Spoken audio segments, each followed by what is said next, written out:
আজি মানে পুৱা বিছনা পেৰে উঠিয়ে মই অকমান সূৰ্যৰ তাপ খাবলৈ আহিলো মানে ডি ভিটামিনটো খাবলৈ আহিলো যেতিকে বহুত ঠাণ্ডা পৰিছে সেইবাবে ডেকা তেজাল লৰা ইয়াত আহি অকমান গাওটো গৰম কৰি ললো বাৰু আপোনালোকৰ আগত মই লেকচাৰ বহুত মাৰিলো তো এতিয়া চাহটো খাই লওঁ চাহটা খাই বেলেগ দিনাৰ নিচিনা আজিও অকমান গাঁৱৰ পিনে ওলাই আহিলো আৰু লগৰ বিলাকৰ লগত আহিলো অকমান আধাত দিবলৈ মানে মোক নহয় মাছক আধাত দিবলৈ আহিলো আৰু সিবিলাক হোৱাৰ পিছতে ঘৰলৈ ৰাওনা হলো আৰু মিস্ত্ৰী কাম কৰি আছে ৰেডিঅ' বাজে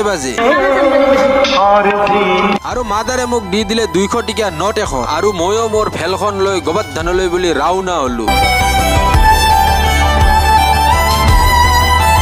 এনেকৈ আৰু বহুত সময় ভেলখন চলে ময়ো গোবৰ্ধন আহি পাই গলো গোবৰ্ধন আহি পাই কি মই মাছ লোৱা কামতহে লাগি গলো মাছখিনি বঢ়িয়াকে মোক পেকিং কৰি দি দিলে আৰু ইয়াৰ পৰা মই ঘৰলৈ ৰাওনা হলো আৰু বহুত সময় ভেলখন চলে ময়ো ঘৰলৈ আহি পালো আৰু বহুত অন্তৰ পিছত ভাত হৈ গল তো মই এতিয়া ভাতকেইটা খাই লওঁ আৰু আজিলৈ ইমানেই আছিল যদি ভিডিঅ'টো ভাল লাগিছে লাইক কৰিব শ্বেয়াৰ কৰিব আৰু সাবস্ক্ৰাইব কৰিব